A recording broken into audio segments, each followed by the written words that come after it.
Kuduskanlah nama Bapa, datanglah kerajaan-Mu di bumi seperti di surga. Bertatalah di tengah umat-Mu. Kami menghormati-Mu Bapa, kami mengasihi-Mu.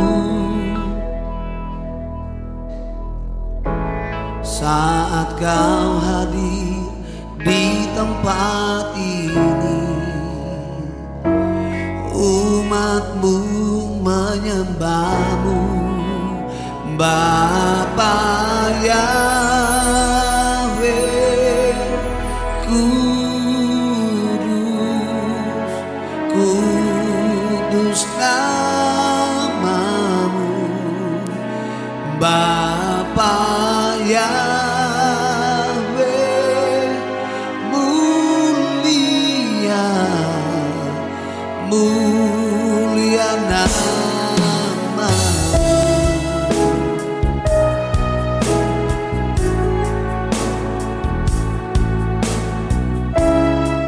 Shalom, saudara-saudaraku yang dikasihi dan diberkati oleh Tuhan. Berjumpa kembali dengan saya Pastor Demeling Kweso di Rumah Pemuridan. Saudara-saudaraku yang dikasihi dan diberkati oleh Tuhan, apa kabar?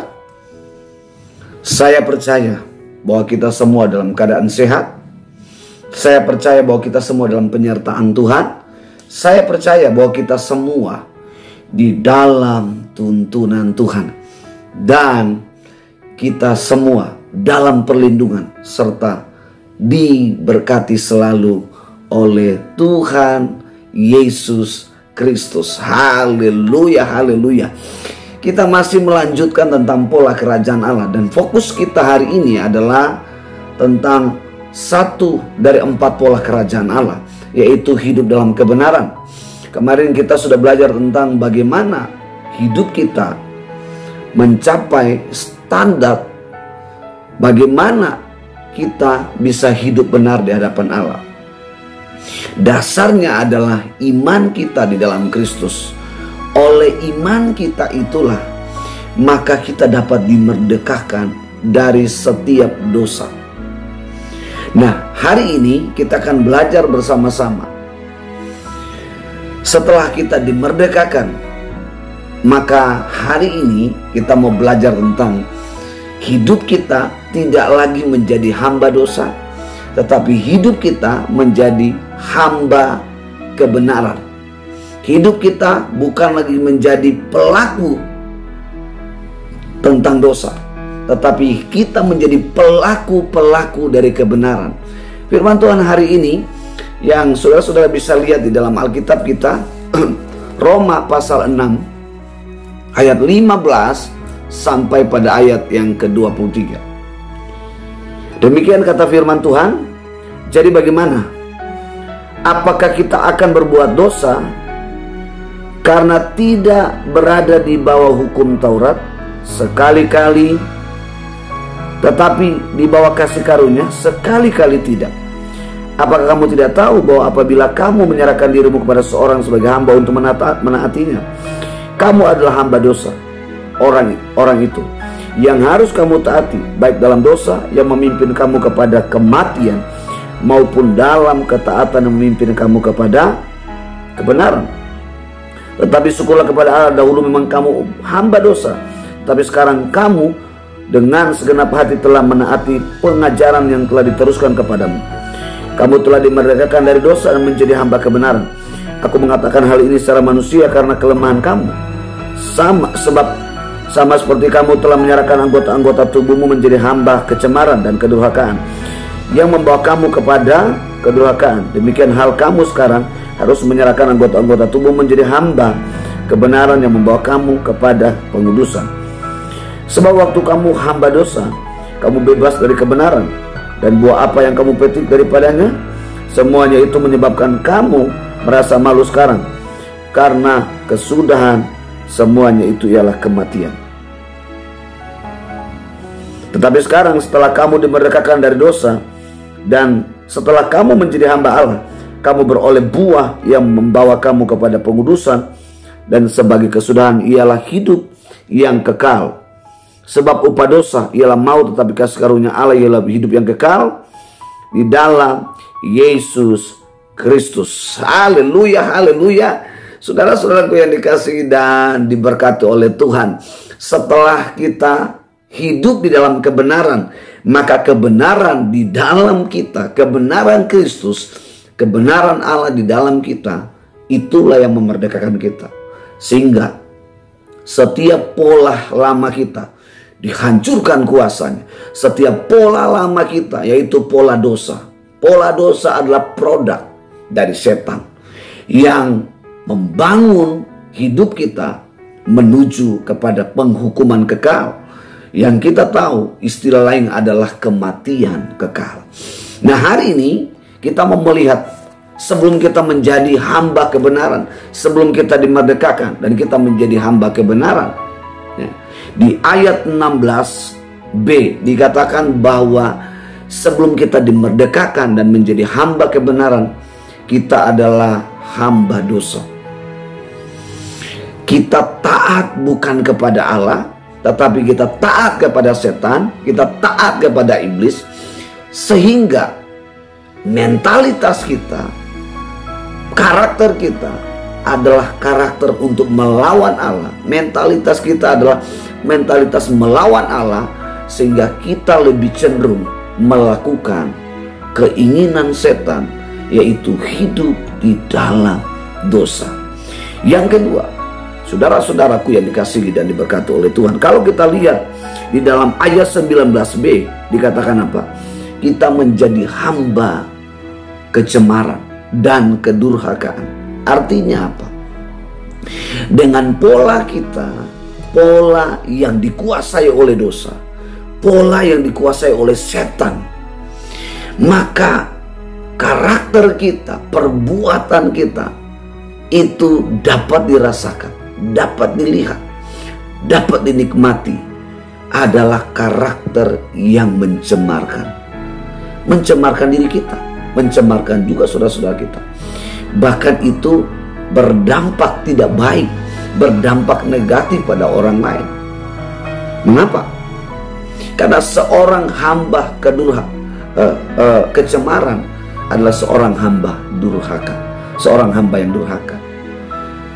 Hamba yang durhaka adalah hamba yang tidak melakukan kehendak Allah, hamba yang tahu akan kehendak Allah, tahu akan kebenaran, namun ia tidak melakukannya.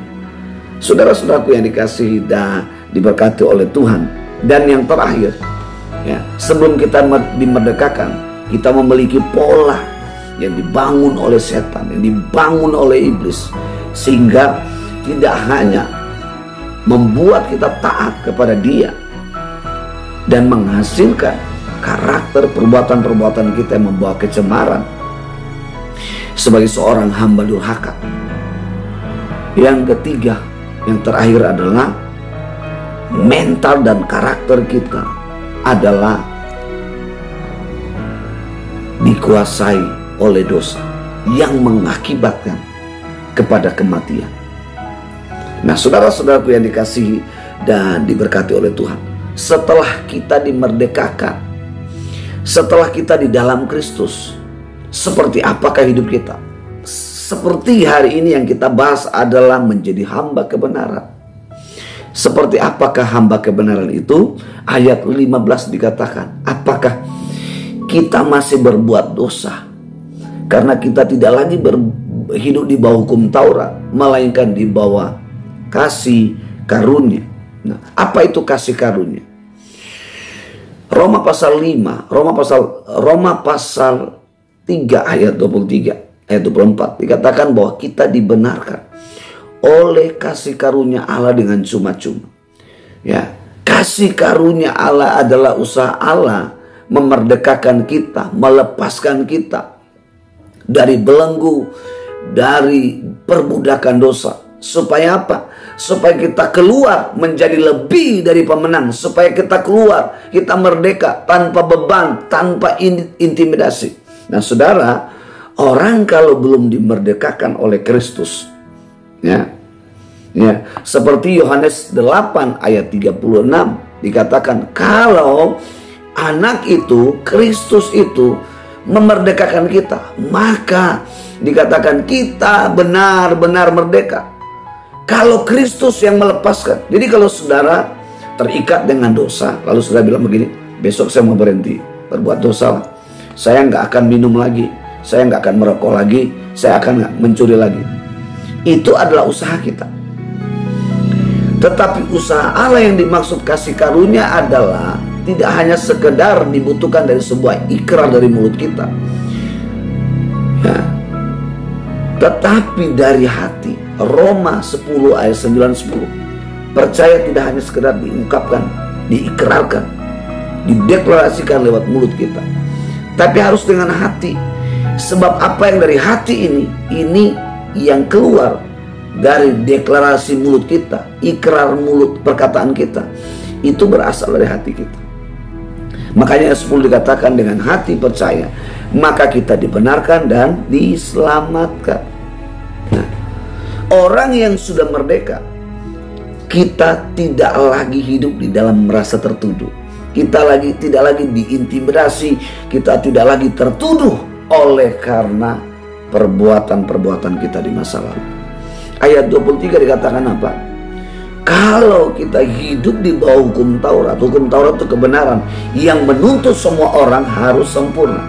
Tetapi kasih karunia dikerjakan Allah di dalam Kristus, bukan menuntut tapi mengerjakan di dalam Kristus untuk membawa kita kembali hidup di dalam pola Allah atau di dalam pola kerajaan Allah seperti yang dihidupi oleh Adam di Taman Eden dan Hawa, seperti yang dihidupi oleh Nuh dan keluarganya.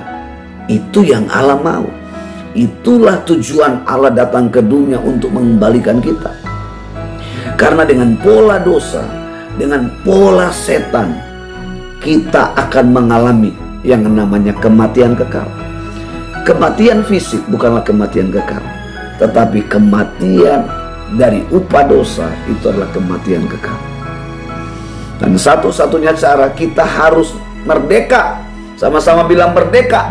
Sama-sama bilang saya bebas. Saya sudah bebas. Saya sudah lepas dari ikatan dosa. Pertanyaannya adalah, dosa apakah hari ini yang mengikat saudara? Kalau hari ini ada dosa yang mengikat, atau apapun dosa itu, hari ini datanglah kepada Tuhan. Hari ini berilah dirimu kepada Tuhan Yesus. Katakan dengan hati, dengan segenap hati, Tuhan, ini hidup saya. Tuhan, ini saya orang berdosa. Saya mau merdeka, saya mau lepas, saya mau menang. Sehingga tidak ada lagi bahasa-bahasa sumbang, tidak ada lagi bahasa-bahasa yang menuduh, tidak ada lagi bahasa-bahasa alam bawah sadar yang menuduh saya, mendakwa saya. Saya mau serahkan seluruh hidup saya hari ini untuk menjadi milik Allah, untuk menjadi milik Allah selama-lamanya. Kasih karunia Allah bukanlah usaha saudara dan saya, tetapi kasih karunia Allah adalah usaha Allah mengembalikan kita kepada rancangan abadinya, kepada rancangan kekalnya, yaitu hidup di dalam pola kerajaan Allah. Karena dengan pola kerajaan Allah, maka kita akan dapat hidup di dalam kerajaan yang kekal, di rumah Bapa yang kekal. Kita yang tidak dibangun di dalam pola kerajaan Allah, dengan kita yang tidak dibangun dengan pola Bapa di sorga, kita tidak akan hidup di dalam rumah Bapa yang kekal, yaitu kerajaan Allah, yaitu sorga. Yang kedua, menjadi hamba kebenaran setelah kita dimerdekakan dari perbudakan dosa. Yang kedua adalah kita taat kepada Allah. Ya, kita taat kepada Allah, ayat 16b sampai ayat 17. Dan ajarannya. Taat kepada Allah dan ajaran Kristus. Ajaran Kristus yang hari ini, yang sudah dibukukan di dalam Alkitab. di Alkitab kita masing-masing.